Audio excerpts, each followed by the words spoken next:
everyone, and welcome to episode 20 of Nindies and Nindies, a Nintendo fan podcast. I'm your host, ScrapGear. Joining me, as always, my good buddy, Draco Augustus. How's it going, man? Hey, man. Round 2. Fight. That's not even funny. I mean, I say it's not funny, but we're laughing, but it's... Yeah. It's not funny, seriously, but not so seriously. It's pretty funny, just because it's our second time recording.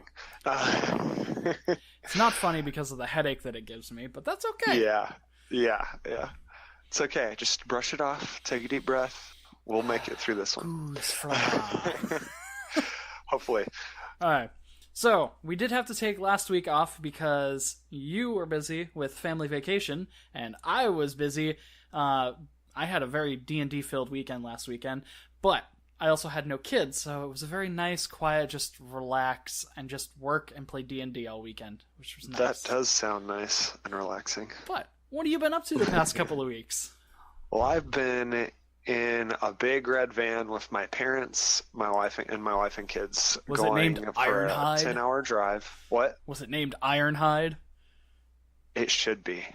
My dad's been thinking of a name for it.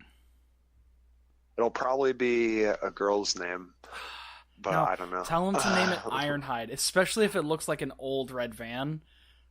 No, it's like a big Mercedes Sprinter. It's awesome. Okay. Diesel and 4-wheel drive and pretty cool. Yeah.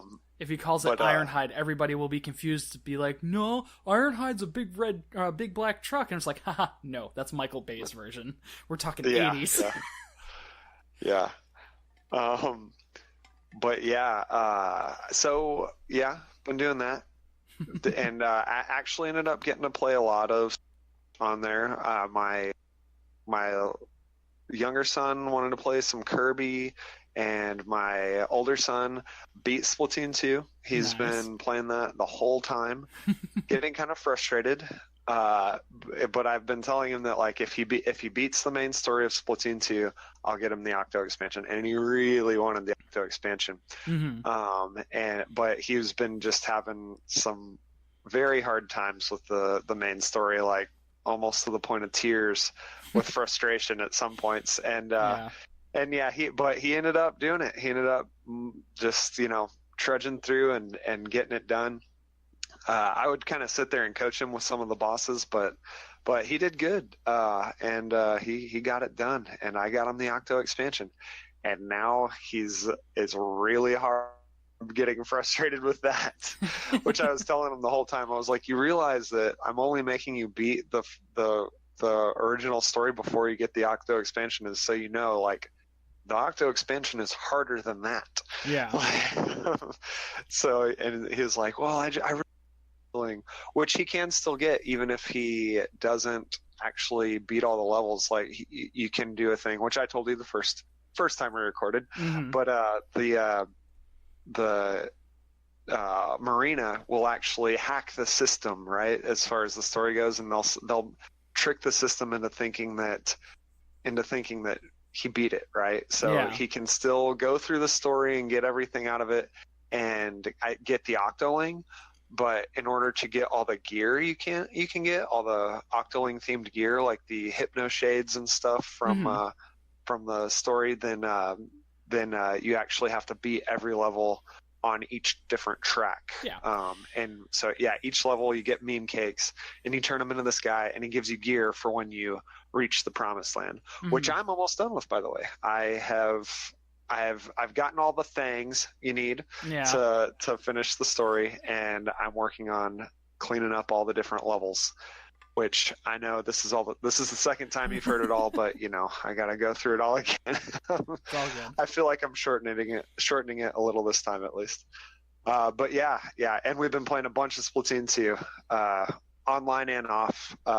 We found a cool little we were supposed to have Wi-Fi at our Airbnb, but did not because I'm sure that there was Wi-Fi, but it was probably terrible. It really couldn't even run our browsers on our phones. Like it was that bad. They should not advertise free Wi-Fi if that's what it is what I'm saying. I mean, if they have it and they're advertising it, they're not advertising how good it is. They're just saying, hey, we have it, it's here, but it's not good. See, this if they said they were gonna fix it, right? Oh yeah. Even my parents were not okay with what it was. Yeah. Like if you're advertising Wi-Fi at an Airbnb, it better at least be able to stream some movies, which it could not. It did nothing. Like literally couldn't even get on our phones. We had that problem at a campground we went to. They advertised Wi-Fi, and they're like, it's not great Wi-Fi, but like it's decent. You'll be able to do like Netflix or something if you need to. But like, hey, you're camping, you're in nature, do that. And we had a day where it just poured, and we couldn't do anything outside. We tried to stream, not happening.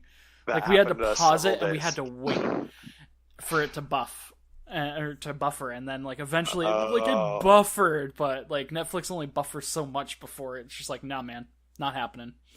Yeah. We were at a beach house, and we ended up getting. Yeah. So that's why it was like, no, this is. We got rented. There were actually water spouts. It was pretty cool, but which are just tornadoes in the water basically. Yeah. Which I posted some pictures you should look at. Anyways, we did end up finding this place called the Hideaway that had a cool little like gaming area where they had like 3 Xboxes hooked up. You could pay $2 to play Xbox all day if you wanted. And then they also had like an arcade too, where you could like they had like Cruisin' USA and a motorcycle game and like the Terminator game. But yeah, anyways, we ended up hooking up to their Wi-Fi and playing Splatoon, working on our Octowing Splatfest t-shirts. Nice. I've scrubbed it twice now, I think. Anyways, go. Yeah.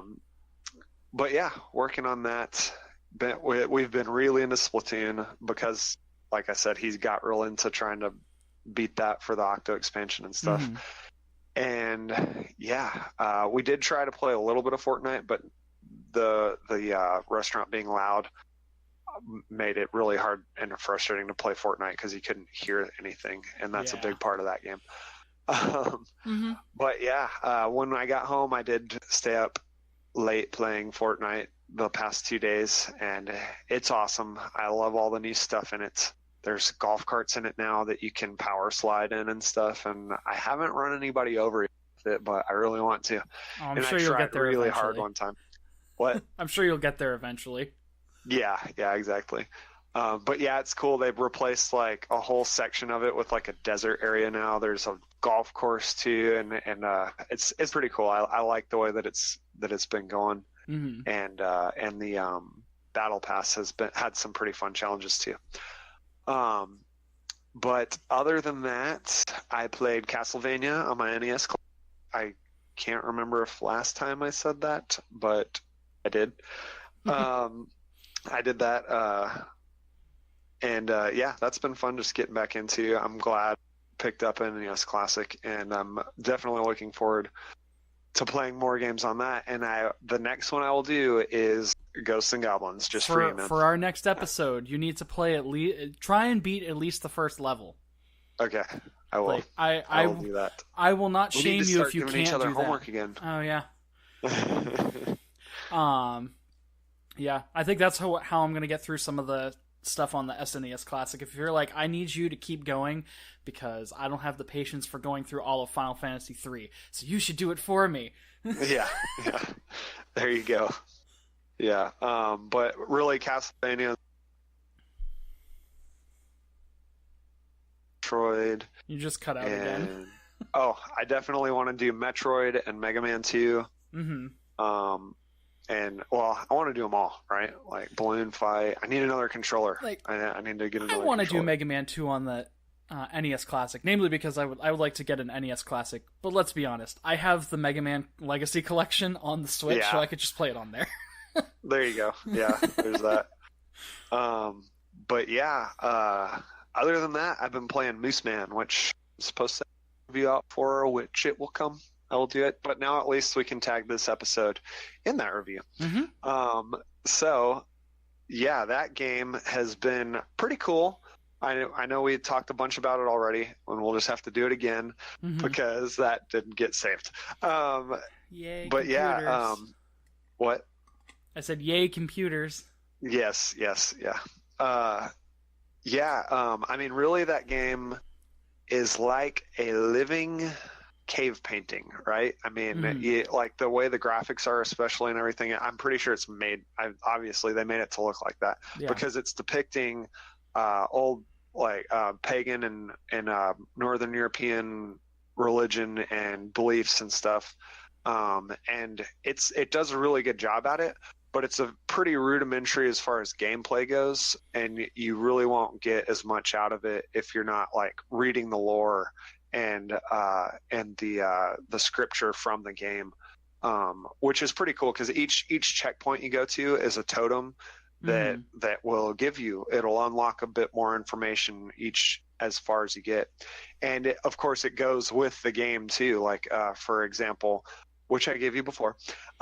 There's a bear that guards the gateway to the underworld, basically, and you have to like sneak past him, and it tells you like the name of the bear and you know the lore behind that. You know, like why are you going through this bear? You just read this and you find out, right?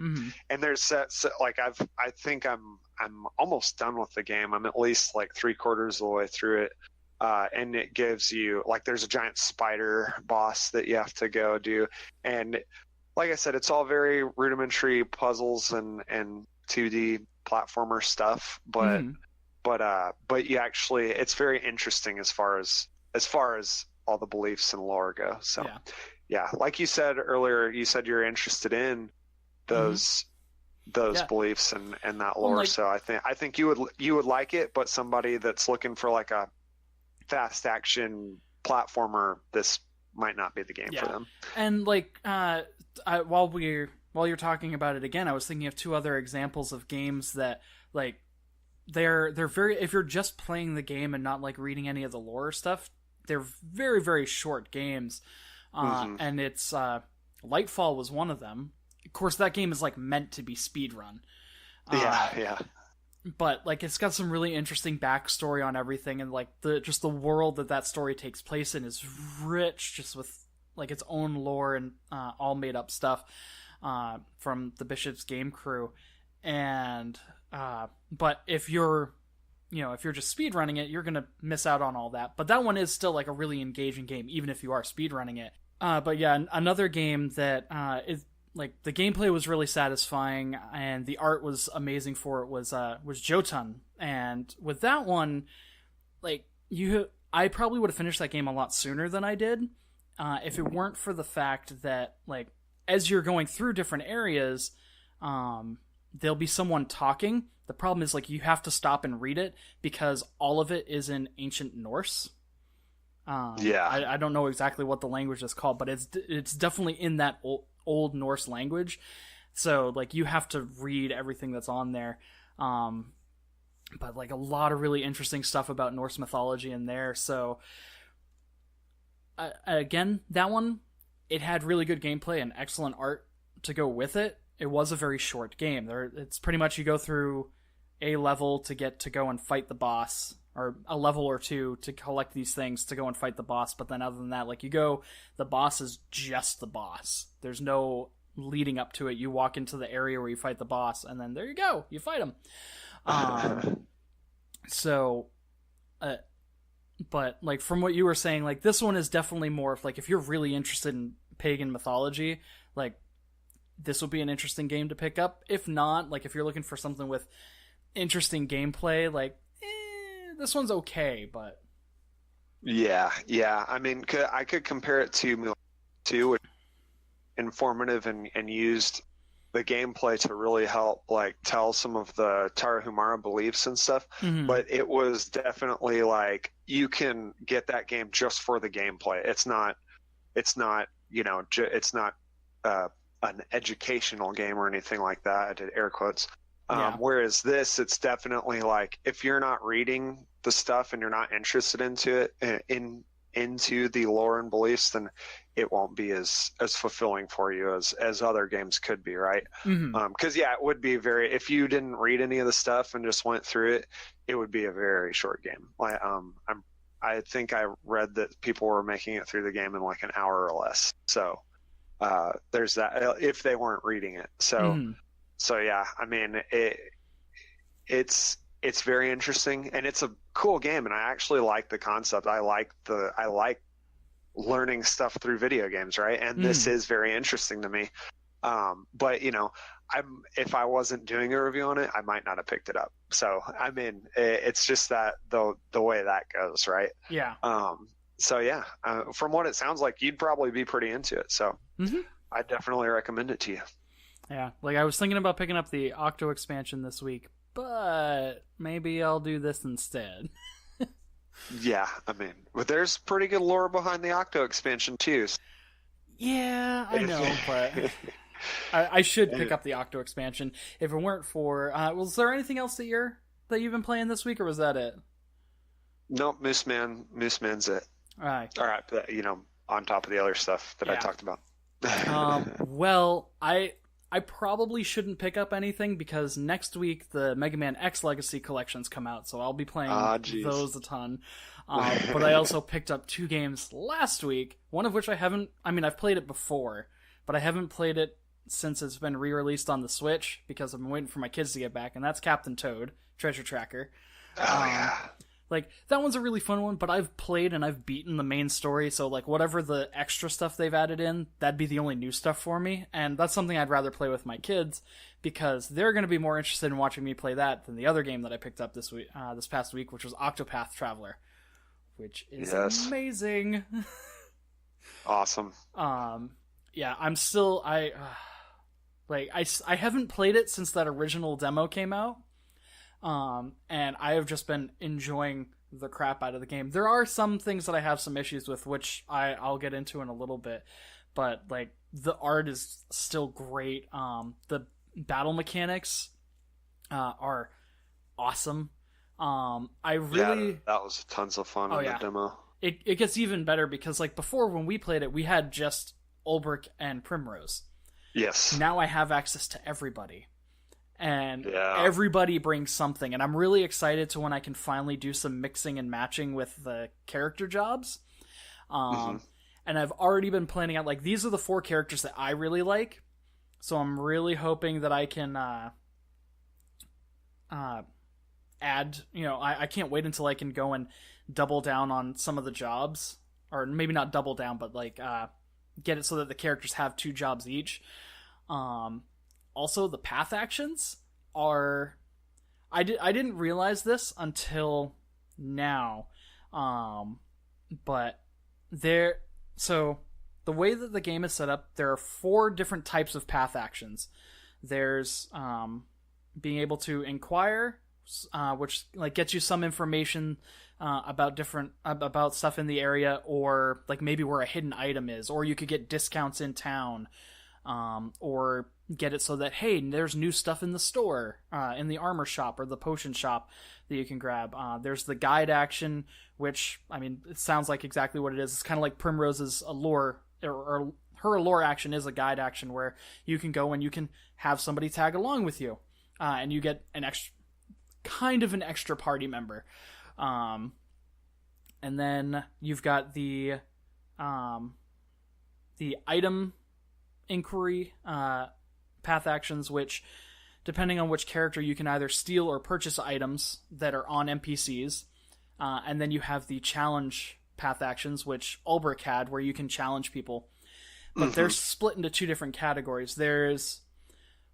The best way for me to describe it is using Mass Effect terms. There's the Paragon and Renegade. The Paragon one is very limited based on your level when you can do stuff, but like for the inquire action or the guide action, you can those are guaranteed when you can do them. When you hit the level requirement, those succeed 100% of the time. As far as the item interaction one, the Paragon one is you get to buy them, And as you level up, you get better and better discounts when you're buying stuff. So, like in one of the main towns, the parents of the character from that town have these really, really good items. One lets you recover HP every turn, and one lets you recover skill points every turn. So your MP. They cost 16,000 gold a piece. When I bought one of them, I got a discount of like almost 3,000 gold, so it was only 13,000. But the other one I still had to buy at that full price. And then Ulbrich has the challenge one where you can go and you can challenge people, and if you succeed, awesome. It's usually for trying to get either someone is harassing an NPC and it's part of the quest that you have to go and beat this person up, or they're blocking an NPC is blocking a doorway that can sometimes lead to some powerful items. And when you beat them, they're knocked unconscious, and you can go into the house that they're blocking, and then you can get those items. But if you fail, you fail. Ulbrich's at 1 HP because you're in town, but you fail, and you'd have to heal him back up and try to challenge him again. Now, there's the Renegade options, where they do not have a level requirement, but you have a chance at failure. And if you fail, your reputation in town suffers for it. And if you suffer, I think if you fail 5 times, your reputation becomes poor in the town, and you can't do any path actions in that town until you fix it, which costs money. I think one town that I was in to repair my reputation, it went as low as 1,000 or 2,000 gold. And then there was another town I was in where I failed at stealing stuff too many times, and it cost 4,000 gold to repair my reputation in that town. So, and I was looking at something online, and someone was like, well, what's the point of doing any of the Paragon actions when you could just save scum the Renegade ones and just keep refreshing and trying over and over again, rather than having to buy the items or have to wait till you're the level to be able to go up against them. And somebody made a very good point. It's yeah, you could do that, but how annoying is it going to be when you're trying to scrutinize someone to get the exact same information that you get for inquiring, which is the Paragon versus the Renegade? Scrutinize is the Renegade version, and you have an 80% chance of failure, or an 80% chance of success, and you fail 4 times in a row. You're going to feel really crummy because it's 80% chance? Maybe I'll fail it once, but I'll get it on the next time. I've failed to steal something that I had an 80% chance of 4 times in a row. I was pissed. Yeah. And then, there are other things, those 2 items that I talked about buying from the parents of one of the characters. I tried to see what my percentage chance of stealing them was, because, if it's a 3% chance, that's one of the ones where I'm I'll save scum those ones, because, Inquire versus Scrutinize, that is what is it? What's the word I'm looking for? I would rather wait to Inquire and have 100% success rate rather than do Scrutinize and then be oh, well, guess you can't, because you've failed too many times. But with the stealing, it's I could try to get it for free, or I could pay an exorbitant amount of money for it. There was one item that I had a 3% chance of stealing. I was well, how much is it going to cost to buy it? It was 75,000 gold. And I was I'm going to try and steal it. I'm going to save scum horrendously to get this item. So I've gotten some really powerful items very early on because I've saved scummed. But I see the ups and downs of both. The 4 characters that I like to use, as far as covering all 4 of the path actions, I have 2 Paragon and 2 Renegade. I've got the Thief for stealing stuff, because, again, stealing stuff, you have a chance at stealing it and get it for free, or you could pay for it. And I've also got the Hunter, or the Huntress, which she helps, like, not only does her provoke action where she attacks people, or when you go to provoke someone, you're attacking them and you only use whatever monsters you have captured, versus Ulbrich, who just has whatever weapons he has access to. Mm-hmm. But, like, I really like her skills. Plus, she's just a beast in combat. Oh my god. So, I'm really going into this. I really like the job setup, whereas as you gain job points, you can learn different skills. So, like, for Hinit, I think is how you pronounce her name, the Huntress, like, she gets a skill where she can attack all enemies multiple times with a bow. It has terrible accuracy, but if you're fighting a bunch of things that are weak against bows, it hits them like 5 to 10 times, and if it hits them all those times, ta-da! They die. They get, well, sometimes they die, sometimes they just get the break status, which is fine, because then they don't do anything. Yeah. But she, as you level up and you learn more skills, you get passives for your job, and Hanit, she's got one that it increases her critical hit rate.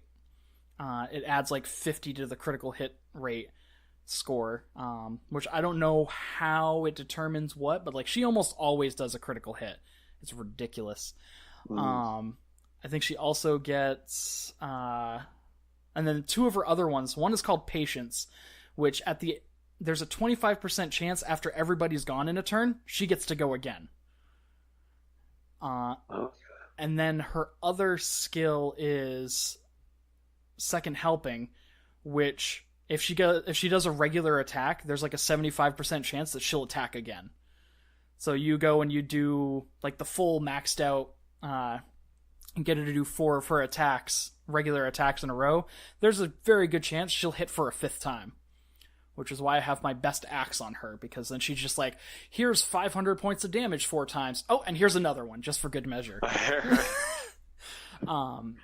But, yeah, so I really like the way that how you can set up your party, and then eventually when I can go and combine job classes, I already know how I'm going to do everybody, or at least my 4 main characters, how I'm going to do their second jobs. And I'm curious to see if you can take on every job, or if you're limited to only taking 1 extra job. So this playthrough, I definitely know how I'm going to do it if you can only take 1, but if you can take 2, like, that'd be awesome. Some complaints I have about the game, though, are whichever character you pick is stuck in your party always.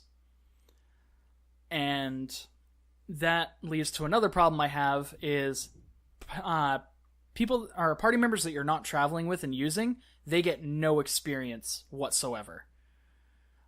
Which, I mean, that's generally how RPGs work. Like, sometimes they'll let you give a little bit or like reduced amounts of experience to the characters you're not using, just so that way they don't fall too far behind. But like right now, all of my 7 other characters that I didn't start with, I ended up starting with the alchemist or the apothecary. So he's my main character, so he's always in my party. I've been trying to level up all the other characters evenly, so they're all around level 28, 29 right now. But Alphen, the apothecary, he's like level 35. Because I can't switch him out, and he gets the experience and stuff all the time. The other problem that I have with that is because you can't switch him out, you can only swap out 3 people at a time. So you can't evenly train everybody. Someone is always going to be falling really far behind. So like right now I've been trying really hard to be like, okay, well, who are my lowest experience characters at this point? Oh, it's these 3? Okay, I'll try to use these 3. Okay, now these ones are behind, and blah, blah. There's always one person behind. Like, when I finally got everybody else to level 28, Ophelia, the cleric, was only level 27, and she still was, like, at the beginnings of level 27. So, it's kind of frustrating to try and keep everything balanced, because also, something else is that when you go to do a character's story mission, they have to be in the party, and you still can't switch out your main character. So during the story missions, you have to have 2 people, which is going to be really interesting when I have to do the Scholar's story missions, because he and the Apothecary he and Elfin have the same path actions. Huh. So I'm going to have to swap people in and out depending on what I need to do for path actions there. But again, like, I really, really like the game. I also like that you... because this was something that we were worried about, is like, when you pick your main character and you go to get all the other characters, like, are you going to be able to see their origin story, or am I going to have to start the game 8 different times? Yeah. But whenever you go into a new town and you get someone else, it's like, do you want to see the beginning of the tale for this character? Yeah. So you get to play through that first part, and then like when I went to go recruit Ulbrich, when I would go and meet him, I could have skipped it because I had seen the first part of it. But Ulbrich, you pick him up right before he goes to the cave to rescue the little boy. Philip, okay. I think. So you get the tail end of their... you can get the tail end of their story missions, or you could do the whole thing, which I did for everybody. I viewed the beginning of the tales, just because, like, there were a bunch of them that I hadn't seen, and then I was like, I need a refresher. It's been a while since I've played the demo. But yeah, and then as you go through each town, when you enter a town that's part of a story mission, it's like, hey, I have something I need to do here.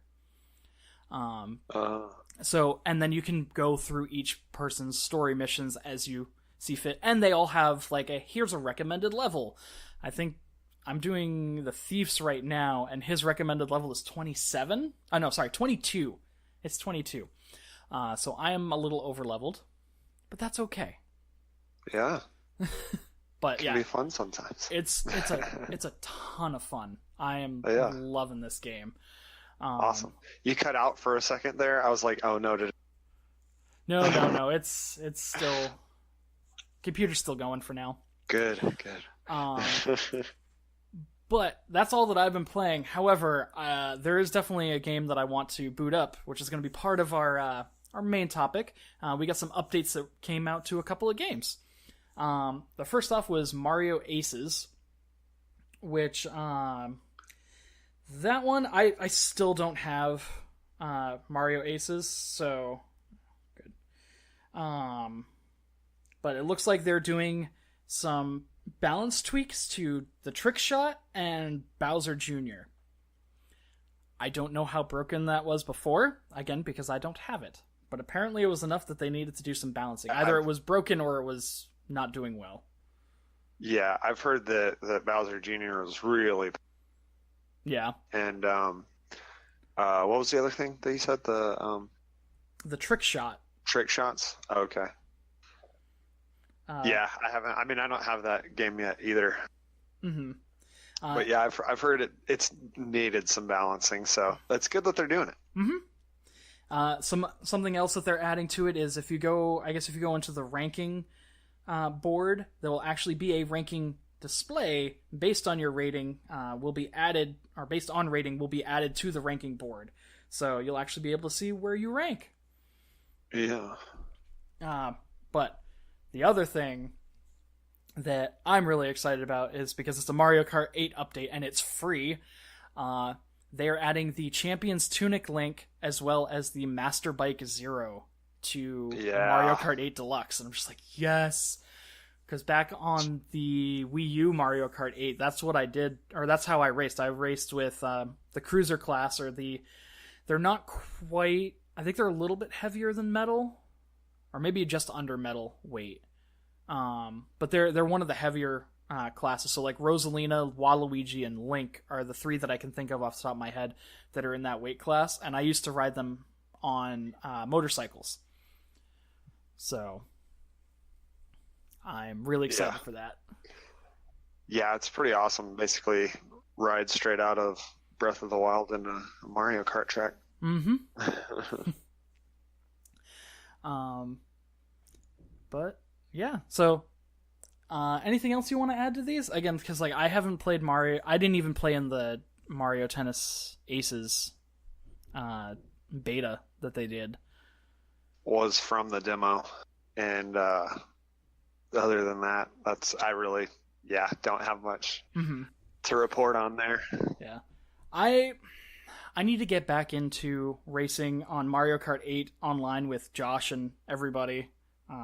It's been a long time since I've done that. We need to sign up for his Gamers and Carts getting interviewed. That'd be fun. I would be. I would have to move all my stuff back downstairs. Yeah, I think this one we're going to try to keep short. We've had some technical issues, so I'm okay with keeping it a little short. Yeah, we need to get this done and saved before it dies. Yeah. So, do we have any messages from Hyperspace? No, we do not. All right. So in that case, we'll start wrapping things up. Draco, where can people find you? You can find me on Twitter at Draco Augustus and email. You're breaking out. You can find me on Twitter at Draco Augustus, or you can email me at draco@mulehorngaming.com. There we go. And as always, you can find me everywhere as ScrapGear.